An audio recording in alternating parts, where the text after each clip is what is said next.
그럼에도 불구하고 참 겸손하게 헌신하면서 그리고 철저히 11조 생활은 물론이며 특별히 주의 종들을 만나면 자기 교회 목사님뿐만 아니라 이 복음 전도하는 분들을 어떤 이들에게는 옷을 사드리고 어떤 이는 신발 사드리고 수고를 많이 했어요. 특별히 순교자의 가족들이 그때 꽤나 많았는데 그들의 가정을 일일이 다 돌봐주시고 그리고 나중에 자신도 순교를 했습니다. 놀라운 일은 지금도 그 자손들의 신앙이 이어지고 있는데 한마디로 말해서 다 복을 엄청 받은 명문 가문을 잃어버리고 말았어요. 모두 합하여 8남매를 두셨는데 8남매 모두 의사예요. 기가 막히죠?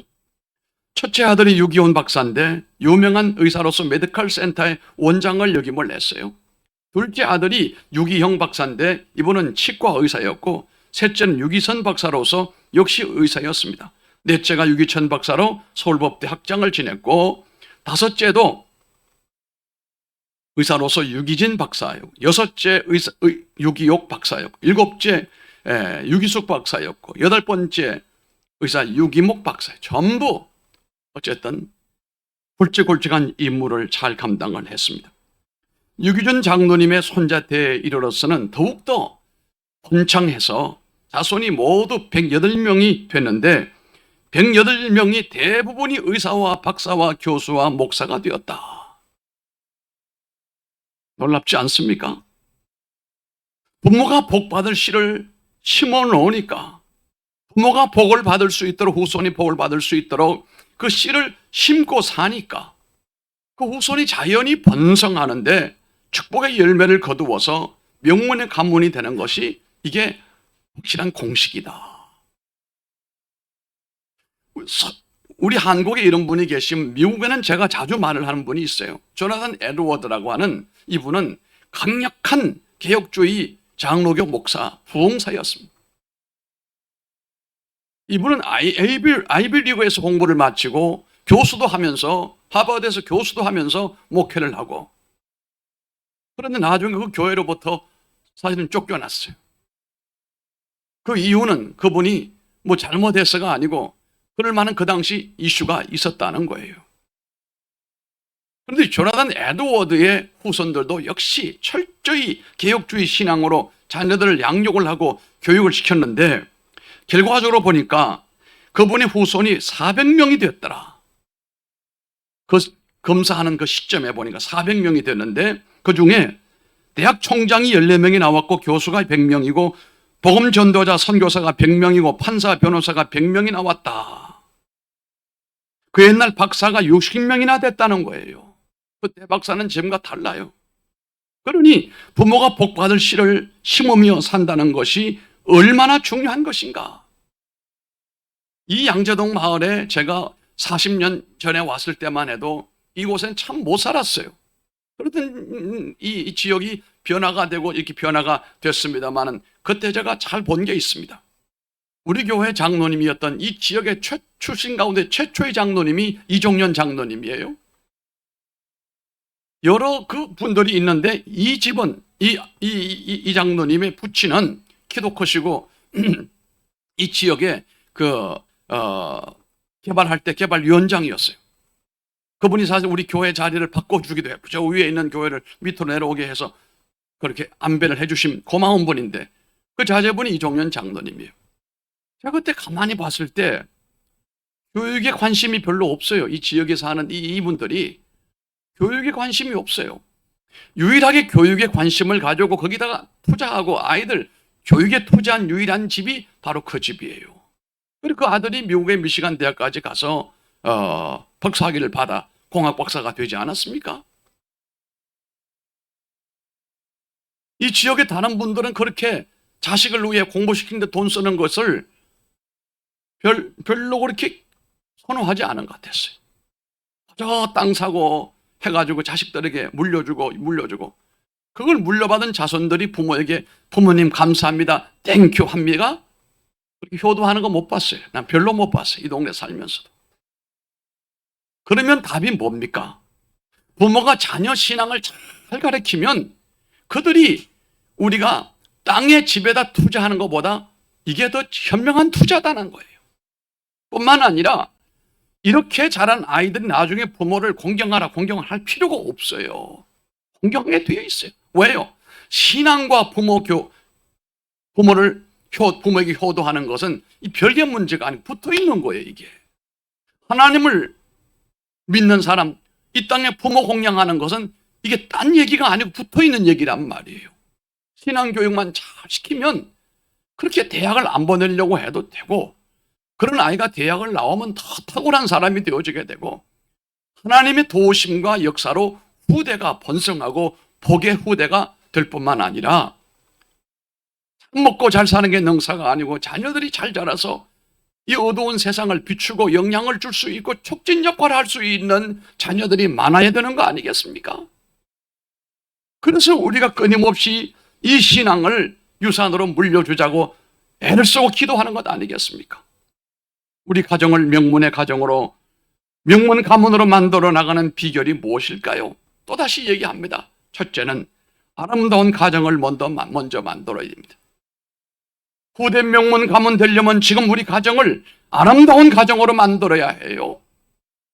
가정은 사회와 전혀 다른 모습이 몇 가지가 있습니다. 가정과 사회는 닮은 꼴이 있지만 전혀 다른 점이 있는데, 사회는 치열한 생존 경쟁이고 정글에 법칙이 그대로 적용되고 있는 현장이에요. 그래서 경쟁자를 넘어뜨리지 아니하면 내가 진다. 그러다 보니까 모두가 상대가 나의 원수가 되는 거예요. 사회는 모든 것에 대가가 따라오게 되는데, 그러나 가정 안에서 보게 되면 그렇지가 않아요. 가정 안에서는 경쟁이 없어요. 가정에 경쟁이 있는 것은 뭔가 병든 가정이에요. 가정은 경쟁자가 없습니다. 사랑과 긍휼로 도리어 약자를 돌봐주고, 가정에서는 약자가 도리어 사랑받고 우대받는 것 아니겠습니까? 이 가정 속에는 참된 휴식이 있어요. 격려가 있고, 그래서 어찌 보게 되면 가정 안에는 우리 가족 모두가 다 승자예요. 우리 가정은 다 서로 격려하고 위해주고 사랑해주기 때문에 사랑받고 사랑받는 거잖아요. 사랑주고 사랑받는 사람들은 모두가 공동 우승자예요. 또 부모님들은 그 자녀를 위하여 헌신과 희생으로 온 가족은 다 모두가 만족을 얻게 되는 거예요. 그 은혜의 보답으로 그 자녀들은 부모를 잘 섬기고 효도하게 된다는 사실입니다. 이와 같은 아름다운 가정으로 성장해 나가려면 우리가 어떻게 해야 될까요? 첫째는 부부가 존경과 사랑으로 터전을 굳게 만들어야 됩니다. 가정의 출발점은 두 사람의 만남으로부터 이루어져요. 부모님들이 만나서, 남녀가 만나서 부부를 이루어 그 기반을, 그 기초를 단단하게 만들어야 거기에서부터 좋은 출발이 가능하게 되는 것입니다. 이 반석 위에 부부가 서로 믿고 서로 신뢰하는 가운데 세워놓은 이 반석 위에 자녀가 태어나야 돼요. 뭔가 두 사람의 관계가 정상적이지 못하고 신뢰감으로 굳건하지 못한 터 위에 자식이 태어나게 되면 그 자식 처음부터 골치가 아픈 거예요. 그건 자식의 잘못이 아니에요. 부부의 잘못이.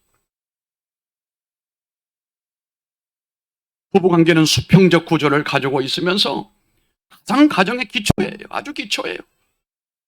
이 기초 위에 자녀가 출생을 해야 되고, 마침내 둘이 살다가 결국은 언젠가 한 사람은 먼저 가고 한 사람이 남는 이런 일이 있을 거예요. 물론 제가 아는 친구 목사님은 어머님 장례를 치르고 마치는 날 3일째 아버지가 또 세상을 떴어요. 거의 같은 날 가셨다고 해도 틀린 말은 아니겠지요.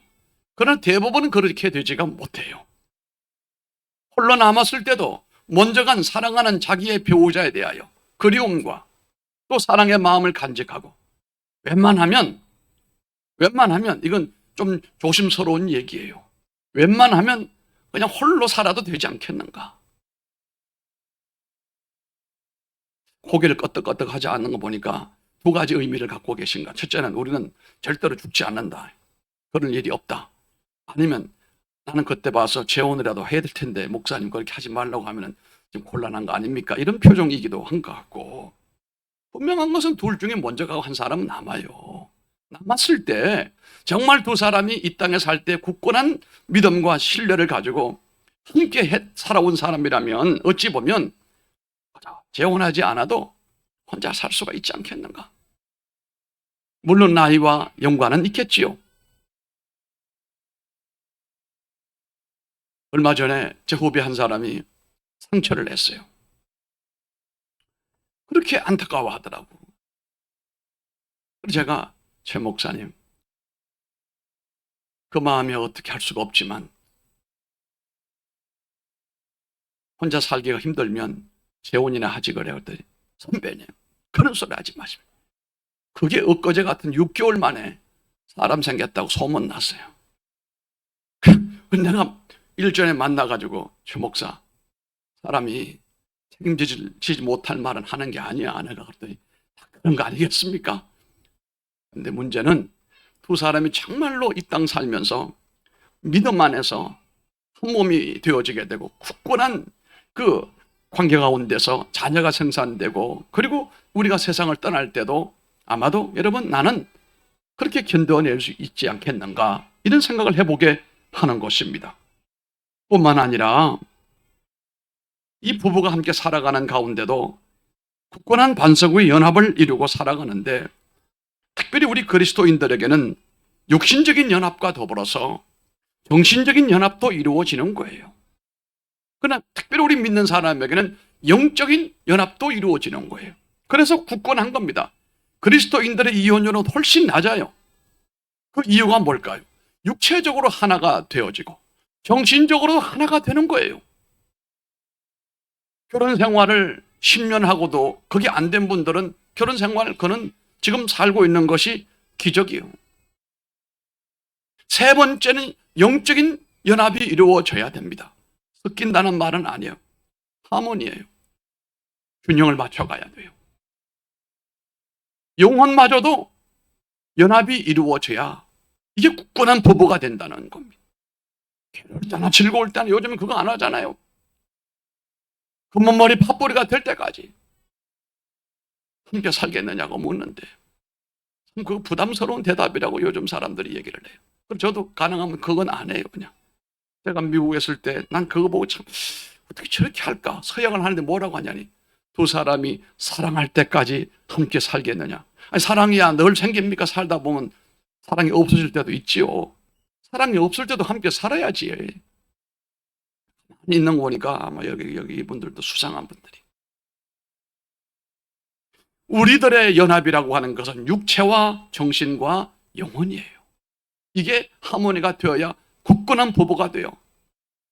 내 안에 나만 있는 것이 아니고 부부가 함께 공존하는 거예요. 떨어져 있어도 있는 것 같은 거예요. 한마디로 말해서 이 부부가 함께 살아가는 것은 수평적인 관계가 잘 이루어져 있고, 이 수평적인 틀 위에 자녀가 생산되는데, 이 자녀와의 관계는 수직적인 관계예요. 그러므로 아이들이 아무리 잘하고 아무리 효도한다 해도 부부의 수평적인 관계만큼 편한 게 없어요. 제가 어릴 때 들은 말이 있어요. 아내가 남편이 주는 밥은 누워서도 받아 먹는데요. 그런데 아들이 주는 밥은 일어나서 받아 먹는. 불편하다 이거예요.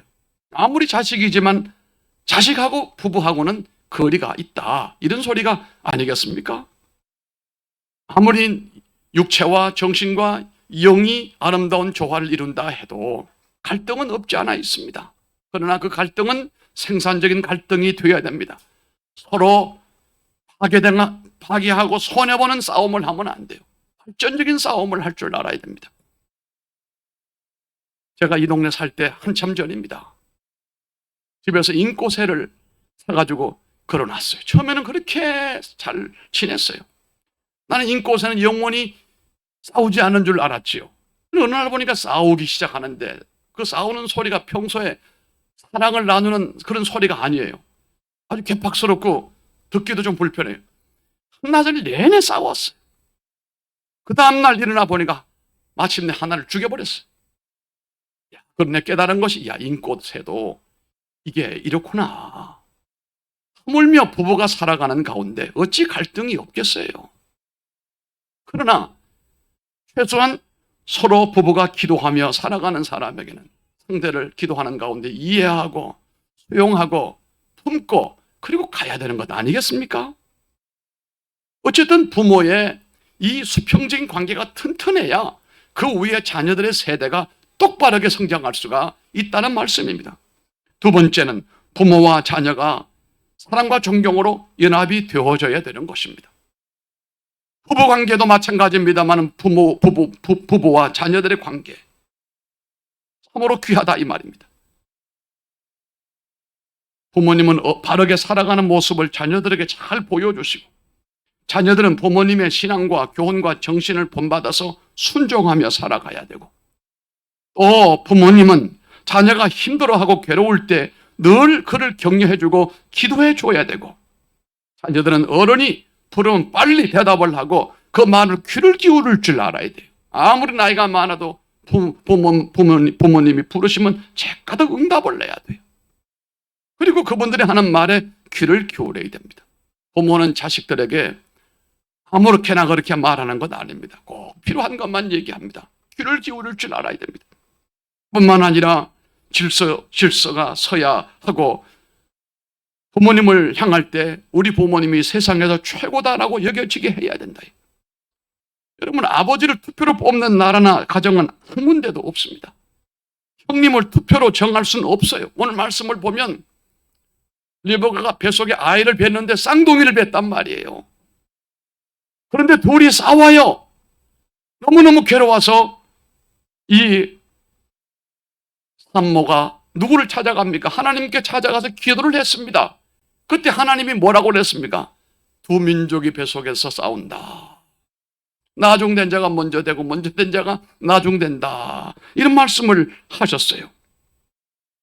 사실 이 쌍둥이는 태어나서도 많은 갈등을 빚게 되겠습니다만 그 이유는 바로 질서의 문제였습니다. 요즘 시대의 가정을 한마디로 표현을 하게 되면 부모님의 허영심과 자녀들의 탈선이 최고 문제점들입니다. 부부의 수평적 반석이 되고 수직적인 튼튼한 관계에서 이 자녀들의 놀라운 축복의 역사가 이어지게 되기를 바랍니다.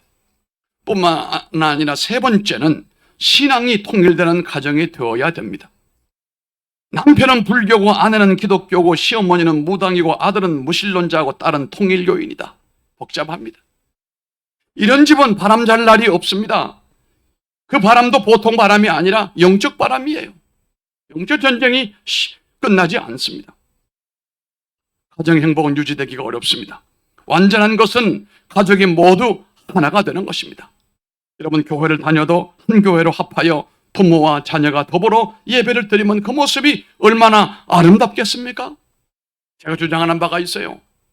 아브라함이 하나님, 이삭이 하나님, 야곱이 하나님이라고 오늘 본문에 말씀을 하셨는데 할아버지와 그 다음 아들대와 그 다음 손자대 3대가 하나님의 교회에 함께 예배만 들을 수 있다면 그 집은 금덩어리 집안이고 분명 믿음의 명문 가문이다. 후대가 번성할 것이다. 나는 확신하는 거예요. 이제 모르겠습니다. 제 시대에 교회를 지으면 제가 판교에서는 못했습니다만 3대째가 한 교회에 나오는 분들은 사진을 찍어서 당회장실 벽에다가 동판으로 만들어 놓으려고 그래요. 그런 교회는 요동하지 않습니다. 그런 가정은 하나님께서 큰 복을 주실 줄로 믿어요. 부탁드립니다. 여러분 가정에서 누군가는 이와 같은 일을 위하여 잠들지 않고 깨어 기도하시길 바랍니다. 새벽에 등불이 되기를 바랍니다. 가정의 구원을 위하여 눈물로 기도하고 몸부림칠 수 있고 괴로워하는 모습이 있어야 되는 겁니다. 누군가가 가족의 구원을 위해 금식을 하고 철회하며 애통하는 사람이 있기를 바라는 것입니다. 또한 이 지역에 하나님의 구원의 방주를 위해서도 정말로 헌신된 사람이라면 하나님 앞에 뜨겁게 기도하는 사람들이 있어야 이 지역에 하나님의 나라가 세워질 줄로 믿습니다. 앞에서 말씀드렸죠. 위대한 가문은 두 부부가 믿음으로 반드시 서서 믿음의 명문 가문 만들고 그리고 왕성한 교회를 다니면 그게 지상의 낙원이다. 왕성한 교회는 제가 시간이 없어서 여기서 간단하게 마무리를 하겠습니다. 우리가 섬기는 교회가 어두운 교회가 되지 않기 바랍니다. 왕성한 교회가 되기를 주님 이름으로 축원합니다. 12명으로 시작된 초대교회가 40년 지났을 때는 유대와 갈릴리와 사마리아와 소아시아 이르는 전 영역에 하나님의 교회가 세워졌습니다. 그로부터 2000년이 지나고 난 다음 오늘 이 땅에는 예배당이 없는 곳이 없을 정도로 번성해 있습니다. 교회는 하나님의 선물이고 하나님의 축복의 선물입니다. 이 교회를 통하여 이 지역이나 우리 가문에 놀라운 하나님의 도우심과 은혜와 축복이 임하는 일이 일어나게 되기를 바랍니다. 그래서 우리가 늘 항상 평안을 누리고 또 주시는 힘으로 위로와 용기를 받는 이런 교회가 되고 가정이 되기를 바라는 것입니다. 우리가 말씀에 순종하고 그 말씀에 따라 살아가다 보면 가정도 부흥이 되고 교회도 부흥이 됩니다. 온 가족이 주님을 뜨겁게 사랑하고 교회를 받들어 섬기면 그 자체가 하나님께서 여러분의 가정을 명문의 가정으로 복을 내려주시는 결과가 될 줄로 믿습니다. 기도하겠습니다.